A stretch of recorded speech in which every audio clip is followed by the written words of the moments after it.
días, hoy vamos a hablar acerca del circuito del aprendizaje humano y la importancia de las emociones. El cerebro humano con sus billones de neuronas y sinapsis es una maravilla de la naturaleza, capaz de gestionar pensamientos, emociones y recuerdos. Es una sinfonía de complejidad y eficiencia que nos permite aprender, innovar y sentir el mundo que nos rodea. El aprendizaje humano es una capacidad innata de los seres humanos que nos permite adquirir, procesar y recordar información. Bueno, ¿alguna vez nos hemos preguntado cómo son estos procesos a nivel cerebral?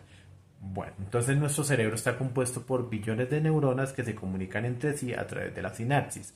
Estas conexiones forman circuitos que se fortalecen cada vez que aprendemos algo nuevo. El aprender es un dúo donde interviene la cognición y la emoción. Es como una danza en la que ambos deben moverse en sincronía. Por otra parte, el rol de las emociones en el aprendizaje. Bueno, ¿dónde encajan las emociones en todos estos procesos? Bueno, las emociones son las encargadas de la memoria, ya que el ser humano tiende a recordar aquello que se aprende con emoción. Nuestro cerebro es selectivo y las emociones son aquello que liga los recuerdos, donde estos pueden ser positivos o negativos.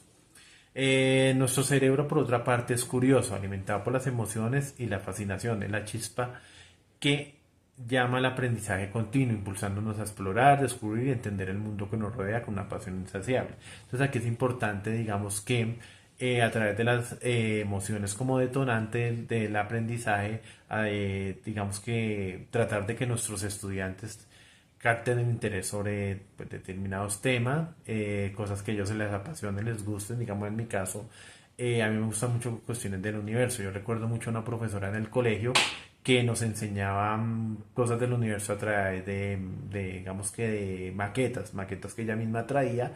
Y digamos que con el tiempo me fue gustando mucho lo del universo y aún sigo investigando mucho eso. Cada que sale una noticia, digamos que yo trato de buscarla, obviamente con un nivel de complejidad algo más elevado, pues porque ya pues previamente he mirado acerca del tema, pero a lo que voy es digamos que con algo mínimo se puede comenzar a despertar el interés de nuestros estudiantes.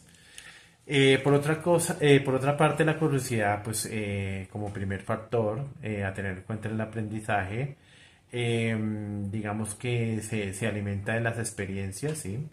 Cuando nos damos cuenta, digamos que un estudiante tiene conocimiento sobre un tema, es importante, digamos que partir de esto para generar nuevo conocimiento o para que lo relacione, lo que ya conoce, sus intereses, con temas que digamos que en ese momento estemos abarcando en nuestras clases, bien sea de arte, tecnología, historia, ciencia, etcétera. Por otra parte, es importante, digamos que las emociones positivas en el aula. Digamos que las emociones juegan un papel fundamental, como lo he dicho, en el aprendizaje. Las emociones positivas, como la alegría y la curiosidad, pueden mejorar la capacidad de atención y retención. El trabajo cooperativo en este aspecto es muy importante, generar espacios de confianza en nuestros estudiantes donde digamos que entendamos que no todos son iguales en el sentido de que no todos poseen los mismos conocimientos, los mismos intereses, las mismas experiencias y que si logramos que ellos trabajen de manera cooperativa a través de la empatía, se pueda generar conocimiento nuevo. Digamos que cada uno aporte dentro de sus conocimientos lo que conoce en son de un objetivo o en son digamos que de lograr una meta donde todos logren participar, pero siempre digamos que teniendo la mejor actitud de manera positiva. Digamos que los estudiantes no se frustren al elaborar una actividad porque digamos que alguno hizo algo mal, alguno hizo más que el otro no, que digamos que todos tengan un papel digamos que equitativo en este proceso.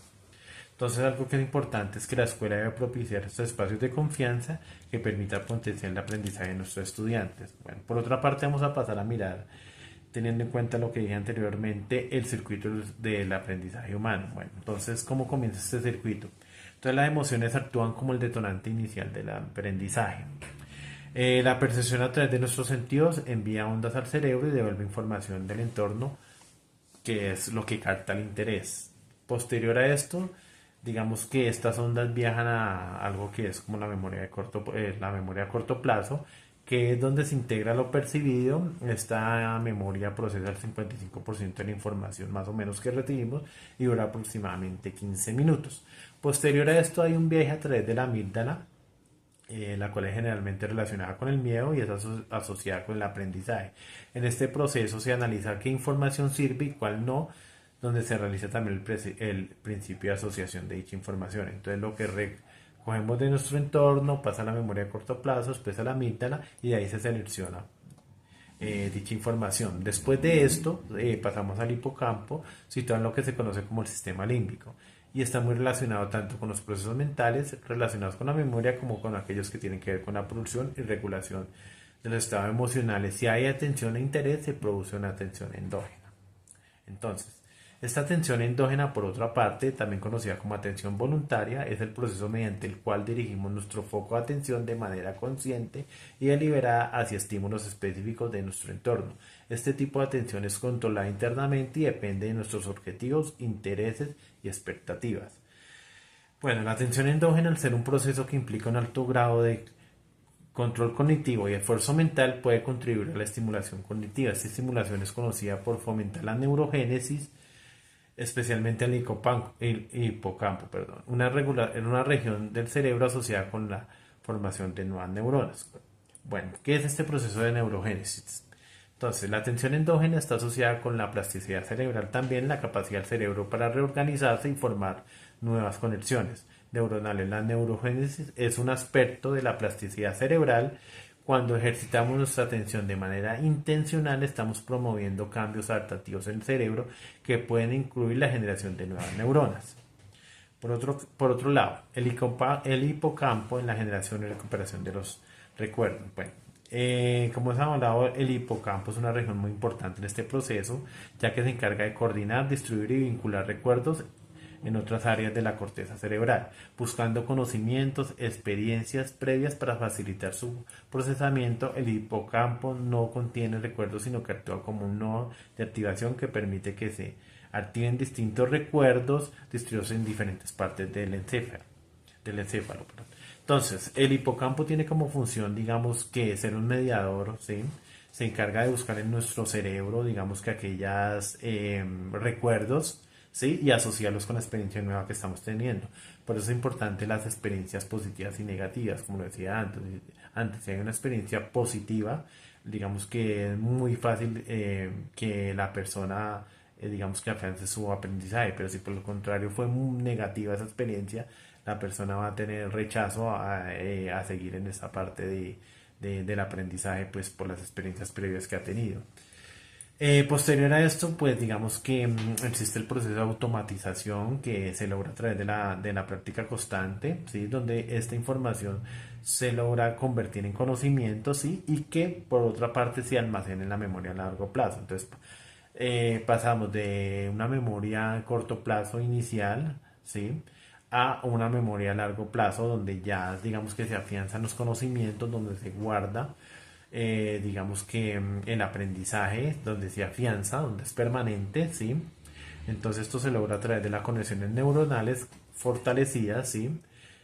A través de la repetición del esfuerzo, cuando nosotros hacemos una tarea constante, tenemos una experiencia constante, esta se afianza y finalmente digamos que se convierte en aprendizaje continuo o permanente. Entonces, recordando, entonces lo primero, entonces las emociones, un factor importante, ya que es el detonante, la memoria a corto plazo, el paso a través de la amígdala, después el hipocampo, la generación de una atención endógena, ¿sí? Que permite que se genere el proceso de neurogénesis, ¿sí? Posteriormente, el hipocampo, ¿sí? Nos ayuda a vincular los recuerdos con la información que estamos adquiriendo. Posterior a esto, la práctica constante de dicha información, ¿sí? Para convertirla en un aprendizaje permanente, ¿sí? Que se guarda en la memoria a largo plazo y es lo que finalmente, pues digamos que conocemos como aprendizaje. Entonces, bueno, espero que les haya gustado, pues, esta pequeña, digamos que introducción a este aspecto del circuito del aprendizaje humano. La cuestión de entender al cerebro es algo muy, muy bonito, por decirlo así, de entender, ya que muchas veces nos damos cuenta de todos los procesos que hay internos y digamos que como docentes debemos tener en cuenta que las emociones y captar el interés de nuestros estudiantes es muy importante, ya que esto permite facilitar el aprendizaje tanto en ellos, además de que pues digamos que tengan experiencias positivas en el aula de clase, que puedan recordar con agrado el resto de su vida y digamos que a la hora de enfrentarse a situaciones lo hagan de la mejor manera posible. Entonces, muchas gracias por la atención y nos veremos en otra oportunidad. Hasta luego.